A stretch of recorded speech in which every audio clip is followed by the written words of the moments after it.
گلا بھی کرتا ہوں اور بات بھی کرتا ہوں کہ بھائی یہ ہماری کمی ہے ہمارے اہل مدارس میں، اس طرف رجحان نہیں ہے، یہ پیدا کرو، اس کو اپنے اندر پیدا کرنے کی کوشش کرو۔ پٹھان والی اردو کی طرح ہماری عربی ہے، جماعت کھڑا ہو گیا، امیر بلاتی ہے، ہم جاتی ہے، تو آتی ہے۔ تو وہ ایک پٹھان مرید ہو گیا دلی میں نا، مرزا مظہر جانا رحمت اللہ علیہ، تو وہ تھے بڑے نفیس بزرگ، بہت شاہ ولی اللہ کا دور، یہ سارے ایک دور کے بزرگ ہیں۔ تو وہ بیٹھا تھا خدمت میں، تو حضرت نے فرمایا کہ خان صاحب کو سراہی پکڑنا، سراہی اٹھا کے لانا۔ تو دلی کی زبان میں سراہی کا جو نیچے ہوتا ہے پیندا، اس کو پیٹ کہتے ہیں، پیٹ، اس کو پیٹ کہتے ہیں۔ تو حضرت کو خیال ہوا یہ پٹھان آدمی ہے، زور سے اٹھائے کہیں سراہی توڑ نہ دے، تو جب وہ اٹھانے لگا تو انہوں نے پیچھے سے کہا، پیچھے سے خان صاحب پیٹ پکڑ کے اٹھانا، مطلب نیچے سے۔ تو خان صاحب نے ایک ہاتھ سے پیٹ پکڑا، ایک ہاتھ سے سراہی پکڑا۔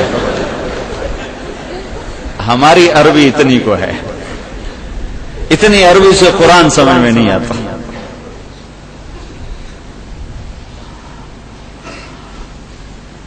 میں جماعت میں تھا، یہ تو پڑھا ہوا واقعہ، یہ میرے اوپر بیتا ہوا واقعہ۔ میں جماعت میں تھا، واپس آیا تو ہمارا امیر غائب تھا۔ میں نے کہا امیر صاحب کدھر ہیں؟ کہا وہ کام گئے۔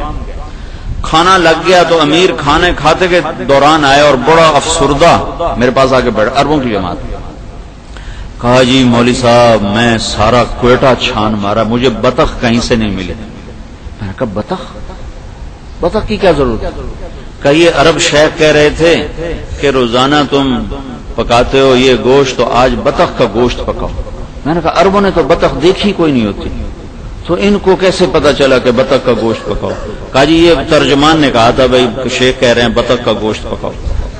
میں نے شیخ سے پوچھا، میں نے کہا شیخ آپ نے آج کیا کہا تھا پکانے کو؟ انہوں نے کہا میں نے یہ کہا تھا کہ روزانہ گوشت بنتا ہے تو آج آلو بنا لو۔ آلو کو کہتے ہیں بتاتا جی، اور بطخ کو کہتے ہیں بط۔ عربی میں بطخ کو کہتے ہیں بط اور آلو کو کہتے ہیں بتاتا۔ تو ترجمان صاحب نے کہا کہ شیخ صاحب کہہ رہے ہیں آج بطخ کا گوشت پکاؤ، تو ہمارا امیر 4 گھنٹے ساری مارکیٹوں میں دھکے کھا واپس آیا، کہا جی بطخ تو ملی کوئی نہیں، یہ ہمارے مولویوں کی عربی ہے۔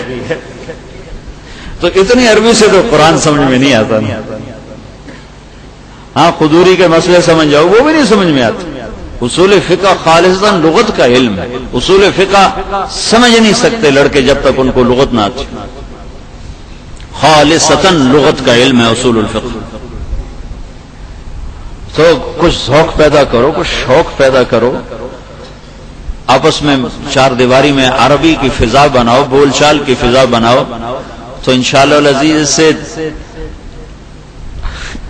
یہ جو کوئی بھی آدمی اپنی زبان بولے بغیر رہ نہیں سکتا، یہ مشکل کام ہے۔ میں اپنے مدرسے میں بہت ترغیب، سب سے زیادہ میری ترغیب اس پر چلتی ہے، لیکن 1 مہینے بعد وہ سارے ٹھنڈے پڑ جاتے، پھر مجھے ترغیب دینی پڑتی، پھر وہ ٹھنڈے پڑ جاتے کہ یہ زبان اپنی عجب شے۔ ہماری تشکیل ہوئی سرگودے کے دیہاتوں میں، پیدل ہم چلے، پیدل۔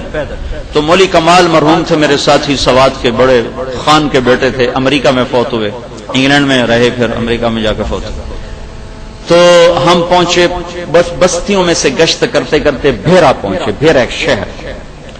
تو عشاء کی نماز کے بعد جو امام مسجد تھا وہ درس قرآن دے رہا، مولوی کمال میرے ساتھ یوں کر کے بیٹھا تھا، سبز رنگ کا جوڑا پہنا ہوا تھا، میں نے ایسے ذرا مٹیالہ سا پہنا تھا، مولوی کمال کا سبز رنگ کا کرتا، سبز رنگ کی شلوار، تو ایسے کر کے بیٹھا ہوا تھا، میں یوں بیٹھا ہوں۔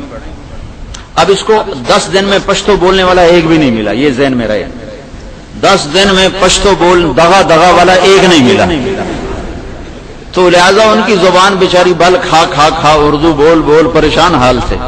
تو مولوی کمال ایسے بیٹھے تھے، تو وہ جو تھے نا امام صاحب، انہوں نے اپنے درس میں کہا جب وہ وہاں پہنچا کو جب وہ وہاں پہنچا، یہ جملہ مجھے یاد ہے، اگلا پچھلا یاد کوئی نہیں، جب وہ وہاں پہنچا تو کمال ایسے دھا پختون دے، مجھے کہتا ہے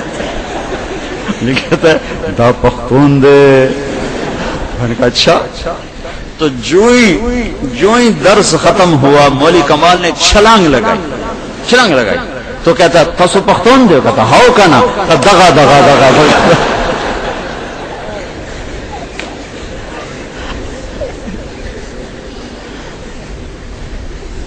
اپنی زبان چھوڑنا بڑا مشکل کا، بہت مشکل کا. تو میں